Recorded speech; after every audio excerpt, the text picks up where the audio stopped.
किसी ने बड़े कमाल की बात कही है कि ना चेहरा पोंछने की जरूरत है ना आईना पोंछने की जरूरत है।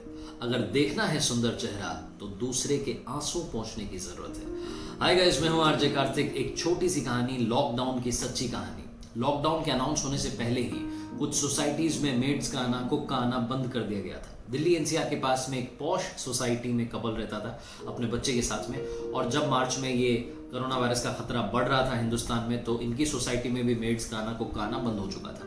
तो एक दिन ये नाश्ते की टेबल पर पति पत्नी बात कर रहे थे। पति ने बोला कि मुझे लगता है कि हमें अपनी मेड का, अपनी कुक का आना तो हमने बंद कर दिया, लेकिन इनका जो पैसा है ये रोक देना चाहिए। इस महीने इन्हें उतना ही पैसा देना चाहिए जितने दिन के लिए आए हैं। तो पत्नी ने बोला कि आपका आइडिया सही नहीं है, हमें ऐसा नहीं करना चाहिए। तो पति फिर गिनाने लगा कि उस दिन तो उसने नाश्ता भी नहीं बनाया था, उस दिन तो बीमार हो गई थी, उस दिन उसने नखरे दिखा दिए थे, ये हो गया था, वो हो गया था। अपने नौकरों की कमी बताने लगा और जस्टिफाई करने लगा कि हमें उनके पैसे काट लेने चाहिए। ये दोनों पति पत्नी उन नौकरों को, एक मेड और एक कुक को अच्छी खासी तनख्वाह दे रहे थे, क्योंकि ये खुद भी अच्छा खासा कमा रहे थे तो उनको भी अच्छा खासा पैसा दे रहे थे। लेकिन पतिदेव के यहाँ पर ख्याल बदल गए। पत्नी से झगड़ा होने लगा, 2-3 दिन बात भी नहीं हुई। उसके बाद में हमारे देश में प्रधानमंत्री जी ने लॉकडाउन अनाउंस कर दिया। लॉकडाउन अनाउंस हुआ तो मालूम चला कि 14 अप्रैल तक सब कुछ बंद रहेगा। पति ने फिर से अपनी पत्नी से कहा कि अब तो 14 अप्रैल तक सब बंद रहने वाला है। अब तो हमें उन्हें ना तो अप्रैल की तनख्वाह देनी चाहिए और ना मार्च के पैसे देने चाहिए, हमें पैसे रोक लेने चाहिए। पत्नी विरोध करती, लेकिन कोई बात समझ में नहीं आई पति को। ये मामला चलता 14 अप्रैल तक चला आया। लॉकडाउन जो पहला वाला था वो खत्म हो गया और 14 अप्रैल को एक बार फिर से अनाउंसमेंट हुई कि अब लॉकडाउन 2.0 आ रहा है, यानी कि अब 3 मई तक सब कुछ बंद रहने वाला है।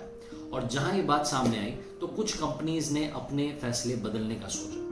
तो जिस कंपनी में काम कर रहे थे पति पत्नी, उस कंपनी से इनके पास में एक मेल आती है और उसमें लिखा होता है कि पहले क्वार्टर की 25% सैलरी आपकी रोक ली जाएगी, काटी नहीं जाएगी, सिर्फ रोक ली जाएगी। जब कंपनी फिर से प्रॉफिट में आ जाएगी, क्योंकि इस महीने कुछ हुआ नहीं है बिजनेस, तो फिर से आपको 25% पैसा लौटा दिया जाएगा। जैसे ये मेल इन पतिदेव ने देखा तो इनके दिमाग में सबसे पहला चेहरा आया उस मेड का और उस कुक का, जो इनके घर पर आ रहे थे, काम कर रहे थे, जिनके पैसे रोक करके बैठे हुए थे। पता नहीं कैसे इनकी आंखों में आंसू आ गए और उन्होंने चुपचाप से कोने में जाकर के, बीवी को नहीं बताया, जाकर के वहां कॉल लगाया अपने मेड को, अपने कुक को, और बोला कि आपके सारे पैसे मैं दे दूंगा, आपके अप्रैल की सैलरी भी दे दूंगा, मई की सैलरी भी दे दूंगा, आप चिंता मत करना, कुछ भी बात हो मुझे आप कॉल कर लेना। ये आए और पत्नी धीरे से वो सारी बातें सुनी रही थी, तो उन्होंने बोला कि मैंने आपको पहले ही कहा था कि हमें उनके पैसे नहीं रोकने चाहिए। जब इनके साथ में बीती, जब इनके 25% सैलरी रोकने की बात आई, जबकि लाखों में कमा रहे थे, तब इन्हें उस गरीब का दर्द समझ में आया जो हजारों में कमा रहा था। आज इस छोटी सी कहानी के माध्यम से आपसे सिर्फ एक बात कहना चाह रहा हूं, अगर ऊपर वाले ने आपको सक्षम बनाया है, आपको इस लायक बनाया कि आप किसी की मदद कर सकें, तो प्लीज मदद कीजिए। और अगर मदद नहीं कर पा रहे हैं तो जो आपके घर में ऑलरेडी काम कर रहे थे उनकी तनख्वाह मत रोकिएगा। एक बार फिर से कहना चाहता हूं कि जाके पैर ना फटी बिवाई, वो क्या जाने पीर पर आई।